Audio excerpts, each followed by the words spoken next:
Okay, well, I think first of all, it's a very good initiative to have this youth forum and on learning for youth and adults.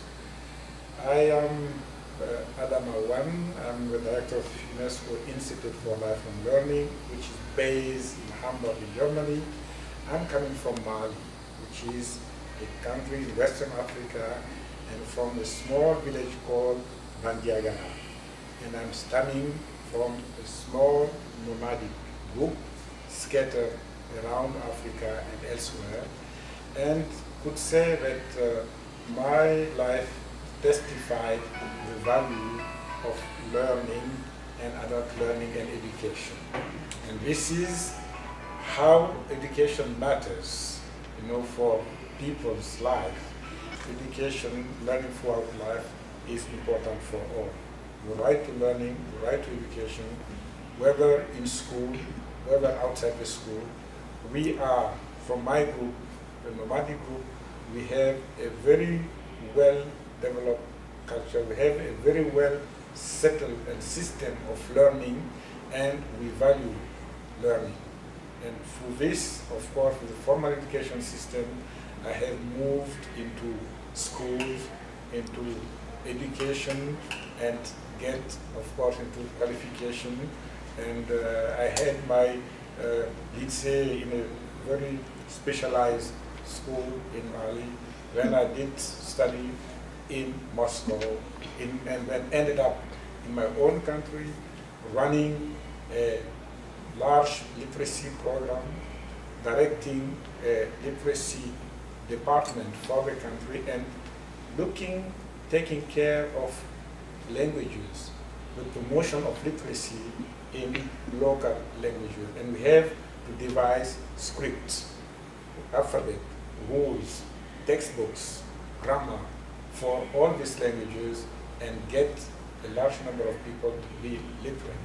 This is how my way crossed UNESCO as a UN agency in charge of promoting education, culture, science, and communication, as a specialist, then of course as a staff member, and of course from there I was involved in a large international movement of fighting for the right to education, building and constructing educational institutions, and also I was extremely privileged to be in the UNESCO Institute for Education, which now became UNESCO Institute for Lifelong Learning, where learning for all throughout life is a mission.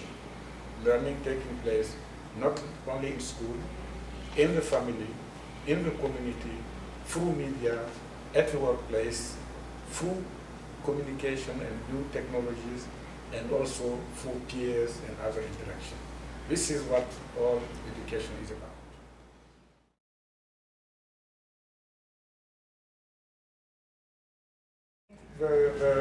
The fact that CONFINTEA VI is taking place in the global south, in Brazil, is not an accident. It is a result of a long evolution.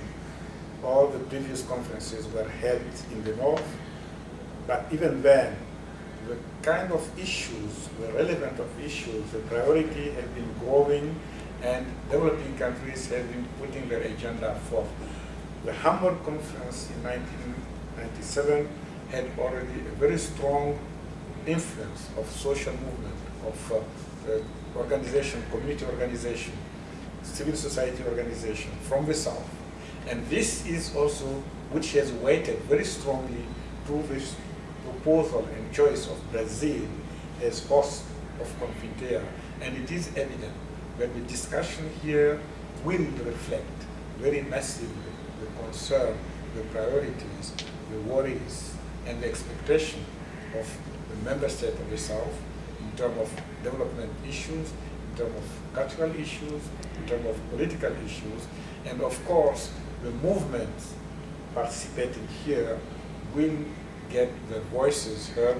And I said it very shortly, that we have also learners coming with their voice, their charter, to be heard by decision makers, by NGOs and program providers.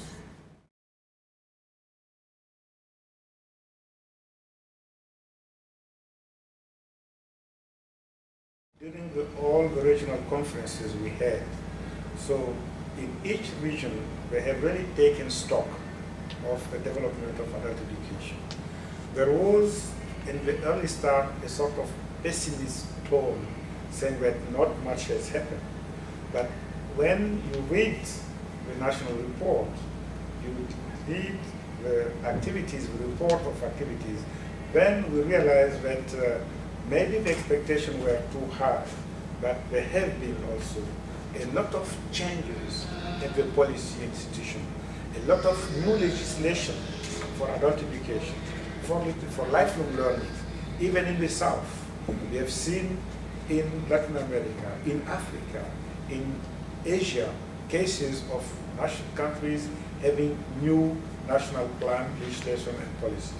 We have seen also, although we adult educators are complaining that we don't have enough funding, there have been budget increase in some places. Sometimes the budget has been multiplied by 3, by 4, even by 7 for adult education. So in general, yes, it represents hardly 1% of the education budget.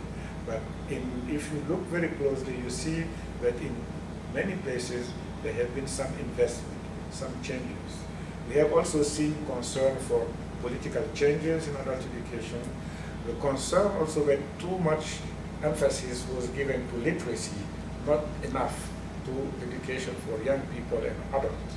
The concern that vocational education was emphasized too much at the expense of political, citizenship, social education, and the need to strike a sort of balance, equilibrium between skill acquisition, skills development, political consciousness raising, social participation, citizenship.